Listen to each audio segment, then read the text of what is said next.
আপনার ভাই আমি আপনাদের সাথে ঠেঙ্গাঠেঙ্গি করতে পারবো না, আপনার দৃষ্টির সহকারে কথাগুলো শুনবেন। রাজি তো ইনশাআল্লাহ? আর স্লোগান কম দিবেন, লাফালাফি কম করবেন, একটু বুঝে শুনে কথা বলেন, একটু বুঝি কথা বুঝাইতে পারছি কিনা?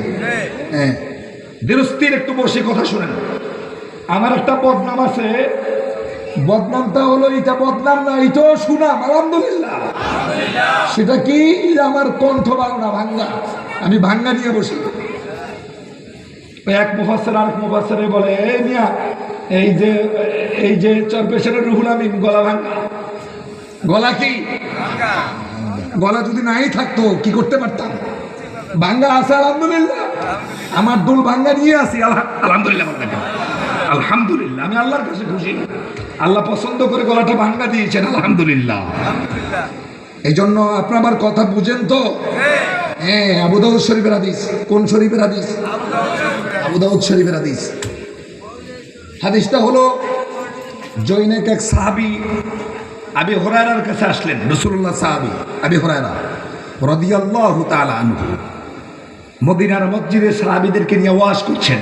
কি করছেন? বুঝেন তো কথা? কি করছেন? ওয়াজ করতেছেন। এই মুহূর্তে তিনি ওই মজলিসে এসে ঢুকলেন, আবি হুরায়রা থেকে আলোচনা শুনলেন, শোনার পরে তার রুমে চলে গেলেন। ওই সাহাবী আবি হুরায়রাকে বলছে, আবি হুরায়রা, বিশ্বনবী থেকে সরাসরি তুমি হাদিস শুনেছো, এমন একটা হাদিস কি আমাকে বলতে পারো? তুমি বিশ্বনবী থেকে সরাসরি শুনেছো, এরকম একটা হাদিস কি আমাকে বলতে পারো? সাহাবী আবি হুরায়রা বলছে, হ্যাঁ, আমি তোমাকে রাসূল থেকে সরাসরি হাদিস শুনেছি, ওরকম একটা হাদিস তোমাকে শোনাবো। তো হাদিসটা শোনাবো, ওই হাদিস যে হাদিসটা রাসূল আমার এই রুমের ভিতরে আমি ছিলাম আর রাসূলুল্লাহ ছিল, এই দুইজনে ছিলাম, রাসূলুল্লাহ এই রুমেই আমাকে, এই কামরার ভিতরে আমাকে হাদিসটা বলেছেন। সুবহানাল্লাহ। এবার এই কথা বলে তিনি রাসূলুল্লাহর হাদিসটা বলবেন, ঠিক এই মুহূর্তে তিনি বেহুশ হয়ে গেলেন। কি হলেন? পিছনের বাইরে কথা বুঝেন, কি হলেন? বেহুশ হলেন। কিছুক্ষণ পরে আবার হুশ হলো। হুশ হয়ে ওই সাহাবীকে বলছে, সাহাবী, আল্লাহর রাসূল সাল্লাল্লাহু আলাইহি ওয়াসাল্লাম এই রুমের মধ্যেই আমাকে রাসূলুল্লাহ এই হাদিসটা বলেছেন। এই কথা বলেই আবার বেহুশ হলেন। কয়বার? দুইবার। এইভাবে চারবার বেহুশ হলেন। কয়বার? হাদিস কি বলছে? বলে নাই? না বলার আগেই কি? তাহলে এর মধ্যে কি যেন? ওই সাহাবী আবু হুরায়রা দুই কাঁধের উপরে হাত চড়াইয়া দিলেন, হাতটা চড়াইয়া দিলেন দুই কাঁধের উপর দিয়ে, তাকে শক্তভাবে ধরলেন।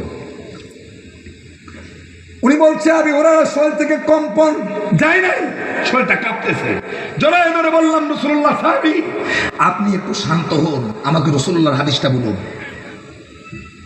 কয়বারের পরে? চারবার বেহুশ হওয়ার পরে ওনাকে আমি ধরে রাখছি, উনি এবার আমাকে হাদিসটা বলা শুরু করলো। ক্বালান নবিয়্যু সাল্লাল্লাহু আলাইহি ওয়াসাল্লাম। কার কথা বলছেন? রাসূলুল্লাহর কথা বলছেন। কার কথা বলছেন? শুনবেন, শুনবেন, রাসূলুল্লাহর কথাটা শুনবেন। এবার রাসূলুল্লাহর কথাটা বলা শুরু করলেন।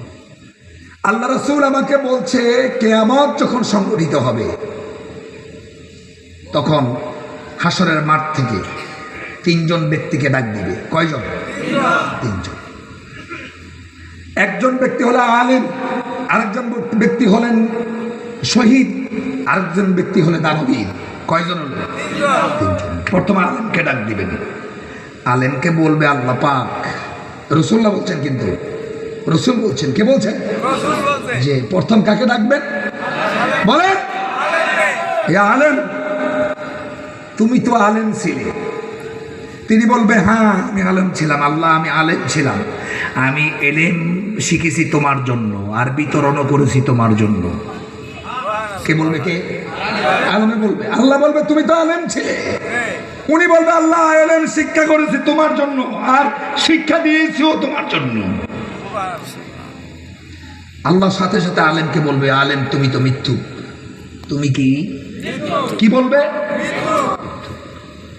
এই কথাটা বলার সাথে সাথে ফেরেশতা বলবে, আলেম তুমি মিথ্যুক, চুপ হয়ে যাও, চুপ থাকো। আল্লাহ বলবে মিথ্যুক, ফেরেশতারাও বলবে মিথ্যুক। কাকে বলবে? আলেমকে। আল্লাহ বাঁচাও, আল্লাহ বাঁচাও। আলেম, ওই আলেমকে আল্লাহ তাআলা বলবে, আলেম তুমি এলেম শিক্ষা করেছো আমার জন্য, আর শিক্ষা দিয়েছো আমার জন্য, যে কথা বললে এই কথা মিথ্যে কথা বলেছো। তুমি তো এলেম শিক্ষা করেছে, তোমাকে বড় আলেম বলবে, বড় মুহাদ্দিস বলবে, বড় মুফতি বলবে, বড় মুফাসসির বলবে, বড় বড় কিছু বলবে তোমাকে। বড়র জন্যই তোমাকে তুমি শিক্ষা করেছো, শিক্ষা অর্জন করেছো। আমি আল্লাহর জন্য তুমি শিক্ষা নয়, শিক্ষা করেছো তুমি বড় আলেম হবে, বড় মুহাদ্দিস হবে, বড় মুফতি হবে, বড় কিছু হবে। এই জন্য জনগণ, তুমি তো বড় আলেম হয়েছো, জনগণ তোমাকে বড় আলেম বলেছে, বড় মুহাদ্দিস বলেছে, বড় মুফাসসির বলেছে। যাও জাহান্নামের দিকে চলে যাও, কারণ আমি আল্লাহর জন্য তোমার হয় নাই। এই শিক্ষা করেছো, দিয়েছো আমার জন্য হয় নাই, হয়েছো নিজকে নিজে বড়ত্ব ফোটাবার জন্য করেছো। এবার জাহান্নামের দিকে যাও। কোন দিকে যাও? কথা বলেন। বিপদ বেশি কার? আমার, আমার, আমার বিপদ বেশি আমার, বিপদ আপনাদের নাই। আল্লাহ আমাকে মাফ করুক। শহীদ ও জাহান্নামে যাবে, কারণ সে শহীদ হয়েছে, তাকে বীর বলবে। বীরত্ব ভাব নিয়ে আসে, নামছে জিহাদের ময়দানে, তাকে বীর বলবে, এই জন্য সে শহীদ হয়েছে। আল্লাহ বলবে যাও জাহান্নামের দিকে তুমিও চলে যাও। দানবীর বলবে, দানবীরকে বলবে দান করছে আমার জন্য নয়। মানুষ তোমাকে বলবে তুমি বড় দানবীর, যাও জাহান্নামের দিকে চলে যাও। বুঝাইতে পারছে কিনা? এই জন্য ওয়াজ হতে হবে আল্লাহর জন্য, বলতে হবে আল্লাহর জন্য, শুনতে হবে আল্লাহর জন্য, যদি হয় যদি বক্তা ফুটাবার জন্য। ওয়াকাদিন্না ইলা মা আমালু মিন আমাল ফাজআলনাহু হাবাআম মানসুরা। হাবায়ে মানসুর, সব শেষ। সব কি? কথা বলে না, সব কি? আল্লাহ আমাকে মাফ করে দেখ, আমিন। আল্লাহ আমাকে মাফ করে দেখ। আমার হায়াতের জীবনে যত বক্তৃতা করেছি, হতে পারে এরকমও তো হতে পারে আমাকে বক্তা বলুক, মুহাদ্দিস বলুক, মুফাসসির বলুক, এরকম বলুক। আল্লাহ তোমার কাছে তওবা করি আজকের এই স্টেজ, আল্লাহ আমাকে মাফ করে দাও, আমিন। শ্রোতা মণ্ডলী, এই রাসূলুল্লাহর হাদিস দিয়ে শুরু করলাম। আমি